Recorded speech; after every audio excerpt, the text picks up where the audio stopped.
Yo, are you interested in getting wood? Having Squirrel Girl clamber on top of you?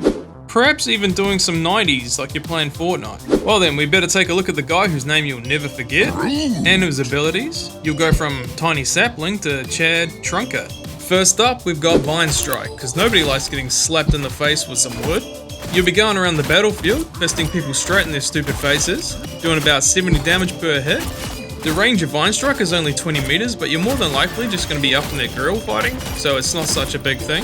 The fire rate and the actual projectile speed is pretty weak, but once you realize how to use it properly, you're going to realize it's actually overpowered.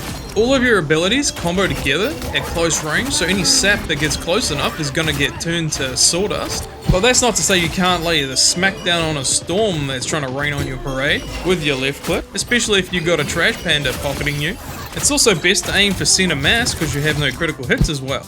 It's time for a National Geographic episode on spores. Groot's finally hit puberty. He's going around now, spore bombing everybody and seeing what sticks. You might want to lock your front gate because the apple tree that you have might be hit next. If you dump your spore bomb on an enemy that's near one of your walls, it'll slap the crap out of them like it's a pimp and do way more damage than you'd do alone.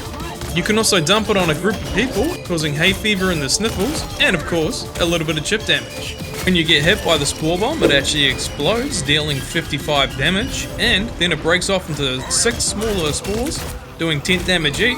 It can also be used to root out little pesky Hawkeyes that are hiding behind walls like a cheeky bugger. It's now time for some corporal punishment. We're going to get 50 lashes for disobeying an order. Your Fortnite wall on steroids is absolutely your most strongest piece of kit. Anytime an enemy's close to the wall and either you or your teammate does damage, it'll absolutely open a can of whoop ass on them.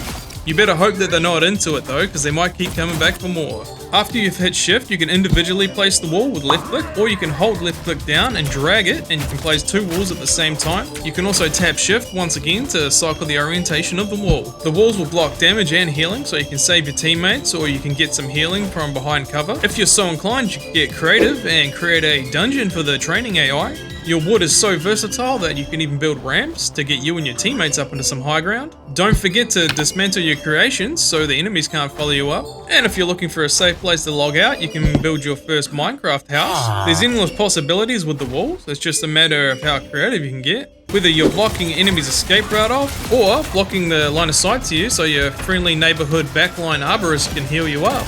Your only limit is your imagination. But at the end of the day, if you got poor brain rot and you have no creativity, there's nothing wrong with relying on wild damage good. It won't matter if you're fighting a tank or a healer, it'll absolutely obliterate their health pool. Another great use for the wall is blocking people's ultimates. It's a little tricky to time it, but if you get it right, it's so satisfying. One of the most important things to remember is the wall goes both ways. It'll actually block off your teammate's shot, so don't be a shot blocker. It seems like we're all balls to the wall today, because we're moving on to some hard wood. And by that I mean ironwood. Whether you need to build a pedestal to put your waifu up on so you can admire her, or just get some extra armor, ironwood's definitely the play for you. When you're in range of the wall, each hit you or one of your teammates does will grant you a little bit of extra healing, indicated in the bottom left in the UI. When your hard wood's shining in the UI, it means you're in range. It's about 18 meters, so you got some wiggle room there. I don't always try to block people off with it. Sometimes I'll just put it off in an odd place, and then it won't get destroyed by the enemies. But you never know, you might want to block someone's escape route again with it. Bear in mind, it's short and stumpy, so it doesn't have the same placement range as your other wall. But it's a lot more effective at isolating people from their backline because it has 700 HP and it's hard to get through. You can also cycle the orientation with it with E, like your other wall, and you can pick it up with air. It's not as creative as your other one, but it's more durable for your walling pleasure.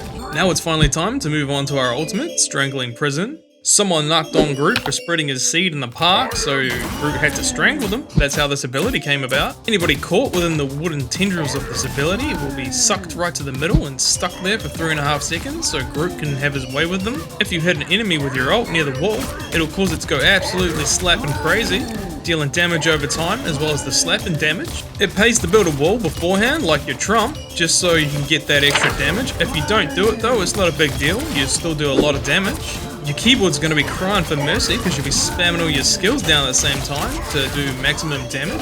And you can throw on some left clicks for good measure, so you can chop away at their health bar faster than a lumberjack chopped away at your midsection. When your ult's off cooldown, they'll be more scared than you are of a man with a beard, a flannel shirt, and an axe. And always keep it on air for an Adam Warlock ult, because if you drop this down in the middle of it, well, you're just eating free. You're always going to be farming this ult quite quickly on the front line, so I tend to use it quite liberally. And you should know who you can and cannot stun when they're in their ultimates. One other thing to look out for is if you've got a teammate that's got some fat ult damage, like Bucky or Magnet Man, then you can comm to them that you're going to pop ult, you'll stun everybody, and they'll kill everybody. Well, that's all we have for you today. I'd appreciate it if you drop a like, comment, and your sister's diary down below. Peace!